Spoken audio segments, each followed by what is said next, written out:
So Tucker Carlson has just published an interview/conversation with Steve Witkoff, who is Donald Trump's special envoy to Russia during these negotiations between the US and Russia, US and Ukraine, where they're trying to look for a resolution of sorts to the Russo-Ukrainian war, or at least a ceasefire.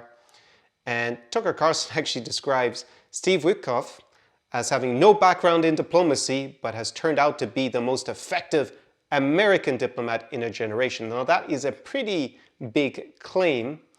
And I watched some political commentary in the last 48 hours since it was published.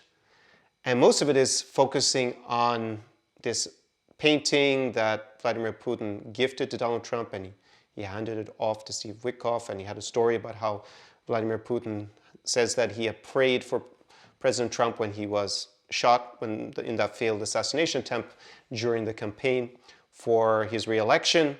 And I understand why people focus on that, because it looks like an attempt to influence President Trump by Vladimir Putin by handing over such a painting. I mean, such a gift from a foreign leader there's a special place where all those gifts have to go, so that they don't influence the President of the United States or any other politician. You're not allowed to receive them. But the whole story looks like a big attempt to unduly influence the US President. Whether that works or not, that's not clear. But since Donald Trump was re-elected, and especially since the Munich Security Conference, when J.D. Vance gave that speech that heavily criticized the US's European allies, there hasn't been so much that Donald Trump has actually done in Ukraine's favor in terms of these negotiations he started with Russia. However, sending Steve Witkoff, who, as Tucker Carlson acknowledges, has no diplomatic experience, and he sent Steve Witkoff to the Middle East and to deal with the Russian-Ukraine war.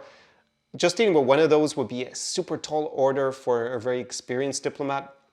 To do both of them seems to me just like completely overextending the capabilities of one person. And then, with respect to dealing with Russia, Russia has, in part because of its dictatorship, when Vladimir Putin has been in power now for, over 25 years, he also has a diplomatic staff that has been with him for, in large extent, for all of that time and even before, like Sergei Lavrov, the foreign minister.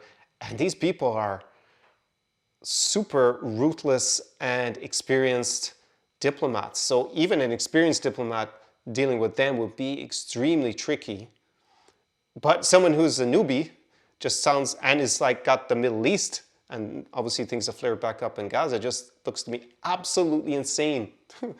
And in this conversation with Tucker Carlson, there are so many things that are super concerning from a Ukrainian point of view. So I'm going to highlight some of them now. I'm going to put a link down below in the description to the transcript so you can read it yourself.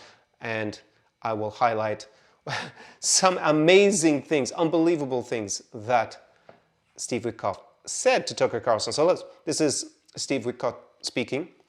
I just think we need to level set the facts and understand what the true conditions are out there. The true conditions in Russia is that it's complicated. So he met with Vladimir Putin and had a conversation with him. So quoting him again, and Ukraine, it's a complicated conflict. They've been at each other since World War II. What, Ukraine and Russia have been fighting each other since World War II? And presumably not before, but it all started since World War II.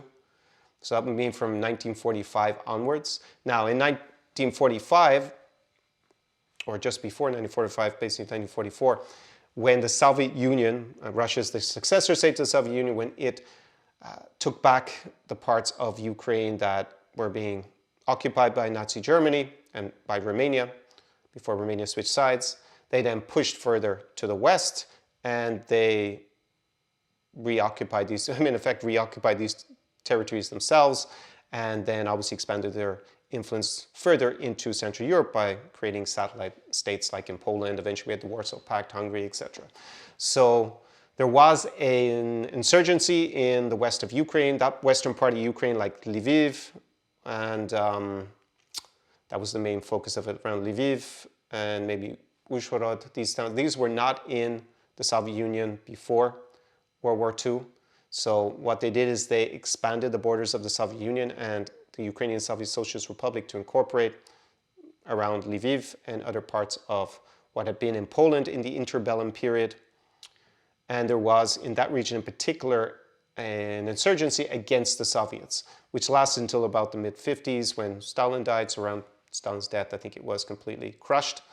And yeah, so I guess, I don't know, is this what he's referring to? That they've been at each other since World War II? It's a bit odd. Let's go on. There's a sensibility in Russia that Ukraine is a false country, that they just patch together in this sort of mosaic these regions. You can say that about a lot of countries. Russia itself, maybe, since it's patching together all these different parts of the biggest country geographically in the world with a lot of different ethnicities contained within, but it's an empire, and successor state to the Russian Empire was the Soviet Union, and now Russia itself. And that's the root cause, in my opinion, this is Witkoff speaking, of this war, that Russia regards those 5 regions as rightfully theirs since World War II. This has very little bearing with reality.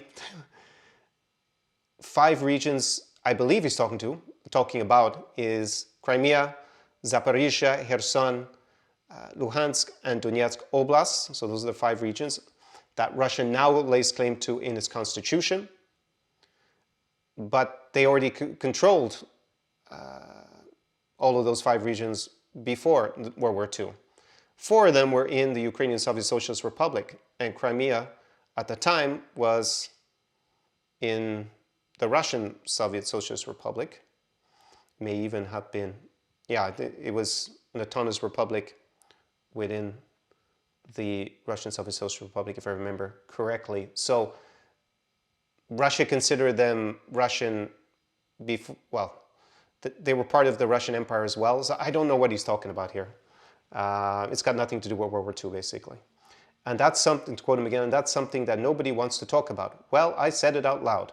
Yes, you did, Steve Witkoff. You made up stuff or are completely confused, apparently. How are we going to solve this thing unless we solve the central issue that underpins the conflict? This is something I've not even heard from Russian propaganda, that apparently these regions were older since World War II. So he seems confused. And then Tucker Carlson pipes in, and Khrushchev kind of just made those part of Ukraine. Steve Witkoff replies, correct.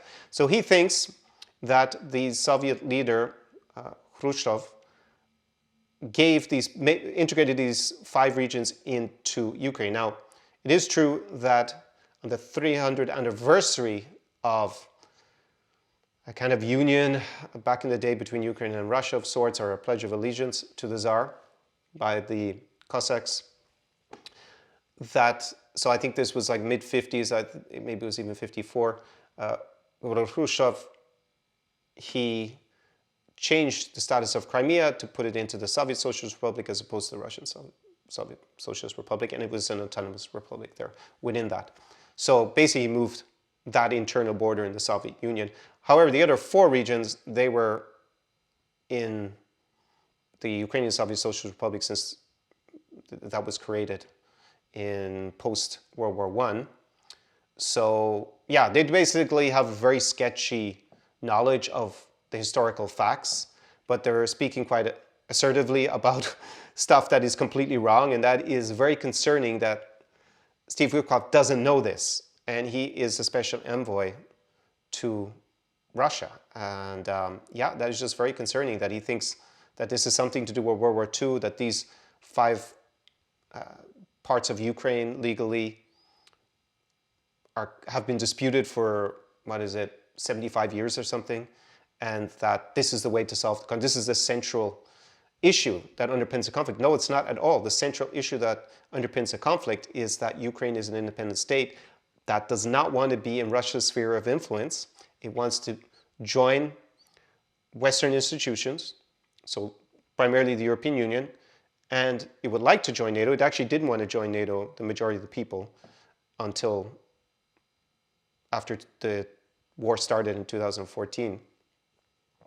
I don't even think a majority even favored it up until 2022. But the reason to join NATO is to have protection from Russia. So Ukraine doesn't want to be in Russia's sphere of influence. That's because economically and politically and quality of life, being in Russia's sphere of influence is not very attractive compared to being where I am now. So we're talking about 3 Baltic states, Latvia, Lithuania, Estonia, and Poland. Those countries are dramatically more developed, and not just Ukraine, but also Russia, and wealthier. So they want to be in that club as opposed to in the Russian club, and Russia does not want to allow Ukraine to leave its sphere of influence and have nothing to do with it. For many reasons. Number one, it cannot be an empire if it doesn't have Ukraine or be a global superpower. It'll be a regional power without it. That's been the thesis since the 90s. And there's also an issue for Vladimir Putin and his government. It's like, well, if Ukraine joins the West and becomes like Poland in terms of wealth, what will happen in Russia itself? Will Russians then say, hey, why are we living with a GDP per capita that's about half of Poland and half of Ukraine in that scenario? They may want to get rid of him. So he has a vested interest in seeing Ukraine, preventing Ukraine from leaving Russia's sphere of influence. And war is the continuation of politics by their means. I often quote that adage from Karl von Clausewitz because it is quite apt here. Putin and Russia did a lot of things to try to keep Ukraine in Russia's sphere of influence before they launched the war in 2014. And even after that, they still tried different things without extending the war. But when all those failed, they go for war to achieve their political objectives. So the core reason for the war is Ukraine doesn't want to be in Russia's sphere of influence, and Russia doesn't accept that. And that underlying reason is no different today than it was in 2014 or in 2022. And nothing that Steve Witkoff or Donald Trump are negotiating deals with that underlying issue.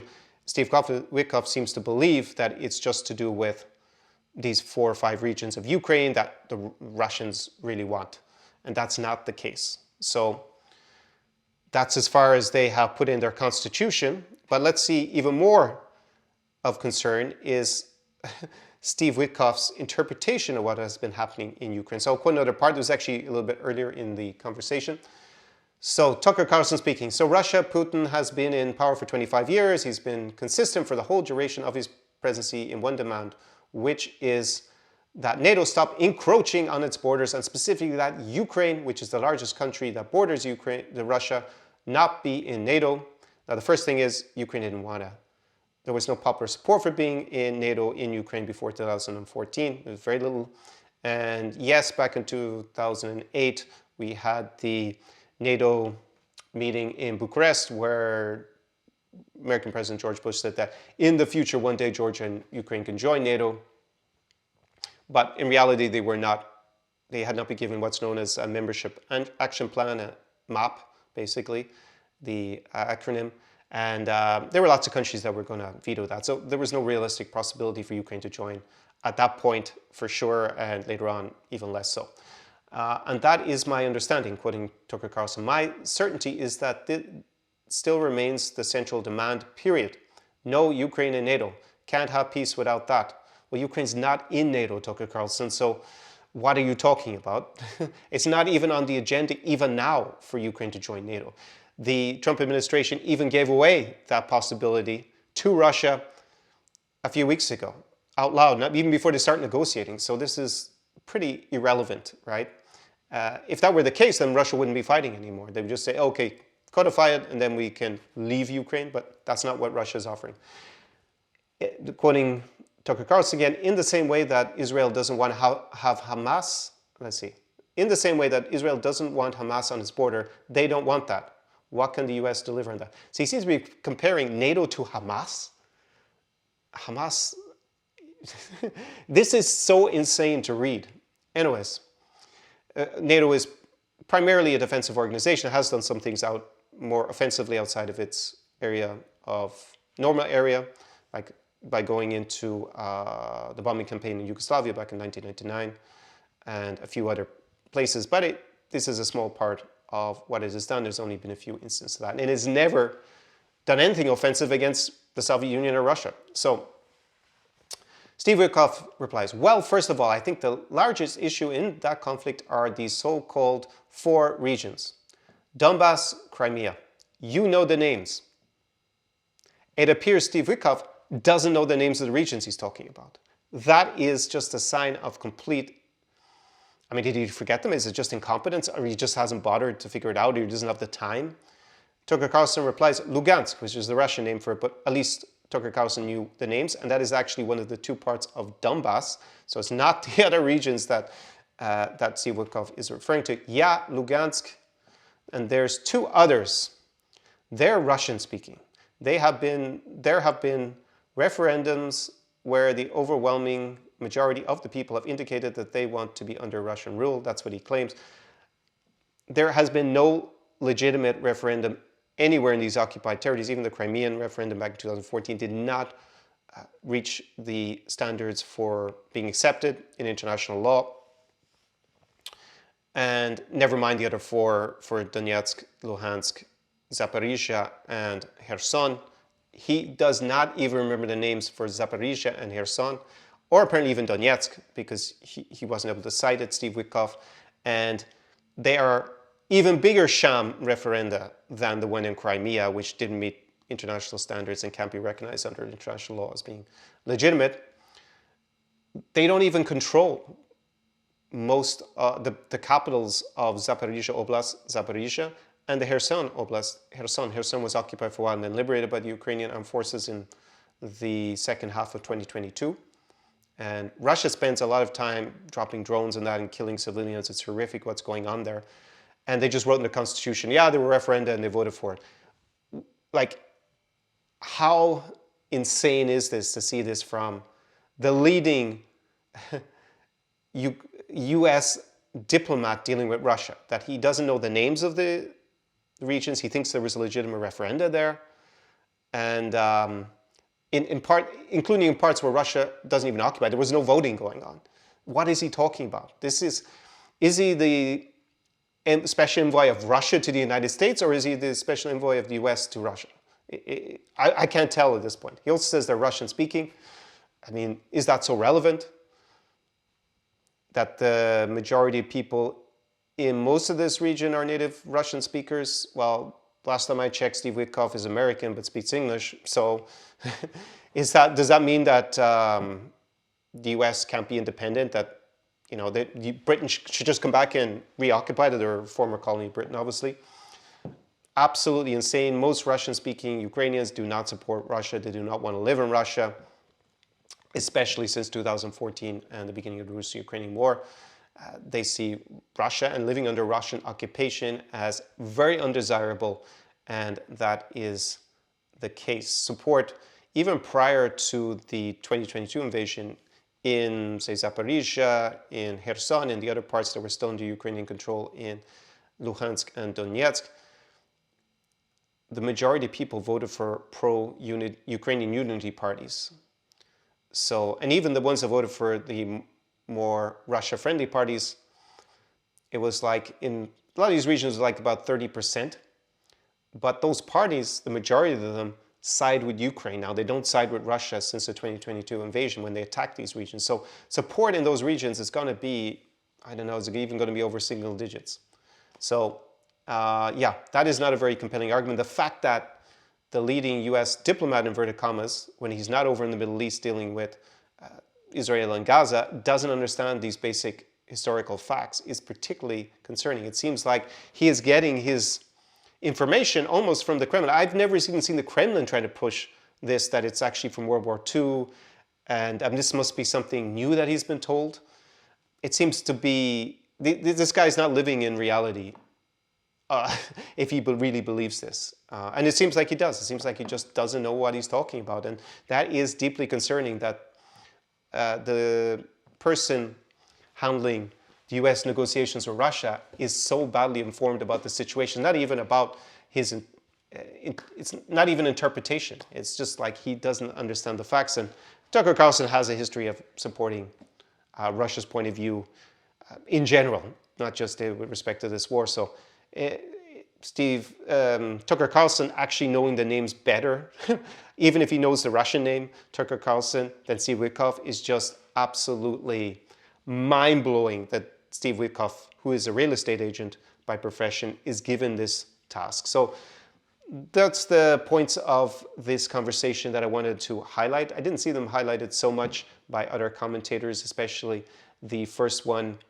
about World War II, and this is the actual root of the conflict, as if, so basically what I interpret from this is one idea is just to let Russia keep all the, not just the territory it currently occupies, but actually let them take all of those oblasts, that, including the parts that are currently under their Ukrainian control, including Kherson, the city, and Zaporizhia. And then the problem will be solved because Russia will be fine. They will not want more of Ukraine. That seems to be what Steve Witkoff is getting at. And that is so naive if he genuinely believes that. And it is unbelievable to me that no one in the State Department is preparing him better to understand the actual root cause of the conflict. So yeah, very disappointing to see this is the level that the US is sending to deal with Russia. Whereas again, Russian negotiators and diplomats on their side, they're no joke. These are probably some of the most well-seasoned and experienced and skilled negotiators and diplomats in the world, because they just have so much experience. And Russia, whilst it's not a superpower, it is a major international player because of its seat at the UN and its nuclear weapons and its aggressive wars of revanchism in the last few, whatever it is, 11 years, or we could start with Georgia in 2008, I guess, in the Putin era. So we're up to, is it 17 years at this point of them behaving like this? So they're no slouches, but they're up against Steve Witkoff. I mean, it's just mind-blowing for me that that's who the US would send. I mean, why aren't they sending Marco Rubio or someone else who has at least some experience with foreign policy? It's just odd to me that that's who Donald Trump has sent. And I would expect him to be eaten alive in the negotiations. And for sure, I can't see the Ukrainians agreeing to any deal that he has in mind that gives up these territories without Ukraine losing on the battlefield. Why would they just give that territory and those people over to Russia? And you have to remember, with the river Dnipro, Russia at this point is on the left bank. They are not on the right bank anymore because they were ejected by the Ukrainian military. So that limits Russia's ability to actually attack Ukraine in those areas, because you got this huge obstacle, which is the river Dnipro, or the Dnieper River. And by giving this territory to Russia, they'd already be on the other side. That would be such a huge strategic victory for Russia when they want to inevitably attack Ukraine again. Well, they're already pre-positioned, in a way better position to do that, because the natural obstacle of the water of a big river isn't there anymore. So Ukraine is not going to accept this. I can't see it happening. It would be catastrophic for the country. And he also references that Zelensky, does he have the ability to sign such a deal? Well, that kind of deal, no, he doesn't. I can't see him doing it, and I don't think he'd have much of a political future if he did so. So let me know down below in the comments what you think of Steve Witkoff, the job he's been doing, of the conversation with Tucker Carlson, and what other thoughts you have about America's plan for finding peace in our time, because that's what I think the chances of a long-term peace are, unless the underlying issues are addressed, which is like either Ukraine goes back under Russia's sphere of influence. That seems to be what this endeavor by Donald Trump is getting at. They basically want to give Ukraine to Russia. A lot of people argued with me, oh no, then Trump would look like a loser if he just gives in. But I don't know, will he? And is that going to deter him from doing that strategy? That has been the direction of the policy since he came back into power in January. Or Ukraine basically persuades Russia to stop being an empire, and the most likely way to do that will be by actually winning. Might necessarily be a full military victory, but combined with economic pressure and perhaps a big economic crisis in Russia that would undermine their will to continue the war. That's probably the most likely scenario from the Ukrainian point of view that will lead to success. And then Russia actually leaves all of Ukraine. That would be the resolution to the problem. Some sort of peace deal that gives Ukraine actual security guarantees, like it has to be a proper deterrent, so Ukraine would need nuclear weapons. They would either need to be Article 5 protection of NATO for the territory that they control, or some other credible deterrence. That could be a temporary solution, but it would not be a long-term solution to the conflict. So I'll leave it at that. Slava Ukraini, Herom Slava, and see you in the next video.